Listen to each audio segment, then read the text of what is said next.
Well, hey y'all, I'm in my backyard today. You don't usually see this part of the property, but we had a sad event happen last night. We had a really strong storm come through, and you see this here?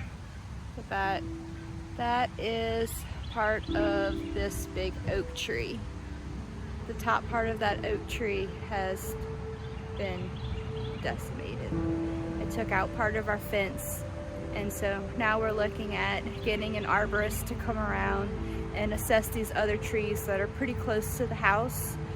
We were lucky that this one didn't fall on top of the house and fell the other way and only took out a section of our fence. But we need to get this taken care of. It's almost hurricane season. That starts June 1st. And we were lucky last year that we didn't get a direct hit, but Louisiana took a lot of storms last year. So this has now become top priority to take care of this to secure our house. Let me get you a little close-up of the damage. So you can see that is the top, where the top of the tree was, right in this area. It went up another good, if you take a look at this one, it was similar. It was wider up at the top, but similar in height. And you can see there, all of that has now fallen down here and all the way across there and took out part of the fence and even part of the other trees over there. Let me get you closer. So see, this is the top part of the tree here. It's kind of got damage on the inside there, and it took out some branches from these trees as well and a nice section of our fence.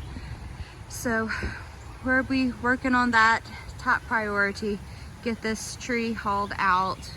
We'll try to get the chips, get it nice and chipped up, leave those chips for us, that way we can use it in our next garden projects. And then we're also gonna get the rest of these trees that are still here assessed. I'll come around this way and show you these that we still have. If you spin around this way, I have these 3 trees. This one I think is a water oak. It's already lost its top before we bought this house, so I don't think this tree will actually fall on the house.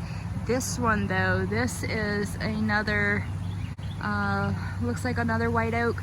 It is very tall, it's swaying a lot, and so that one makes me very worried. This one next to it, I'm not exactly sure the type of oak. It might be a live oak.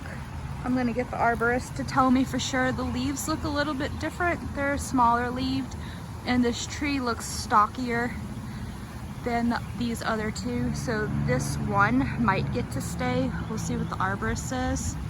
But these 2 here are the 2 that I'm very concerned about. These 2 are, I think they're both water oak.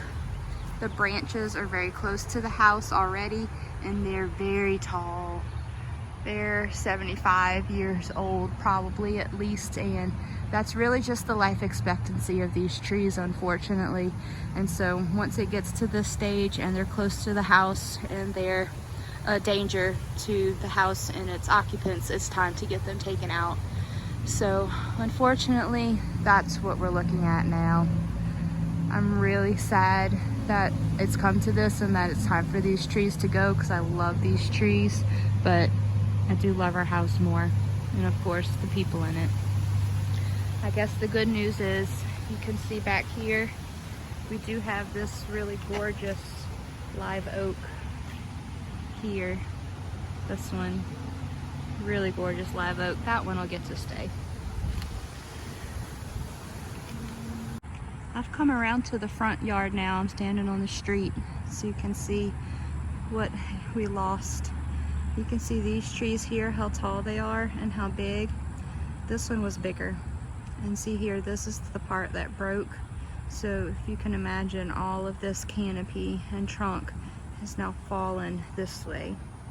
And it's gone this way, and it's broken our fence there, and it's damaged some of the trees right here. So we're looking at taking out these trees back here that are close to the house, because just imagine if this one had fallen this way. That would have given us a lot of damage on our house. So we have a really heavy heart today. We're sad to lose the trees, but we're so thankful that it didn't end up on the house. So now we're really in a time crunch because we only have 4 or 5 weeks before the start of hurricane season, and they're predicting a pretty intense season again this year. So that's how the tree situation is.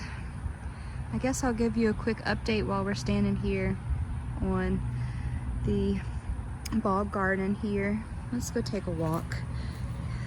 Give a little update. I don't have too much planted just yet, and some of the plants are knocked over, and I don't have on my mud boots, but we'll take a little walk right here. So I have some Louisiana irises here. This here is the scarlet rose marrow. It's toppled over. I need to go pick that up. And these are milkweed here, here, here, and over here. That's milkweed. That's another iris, Louisiana iris.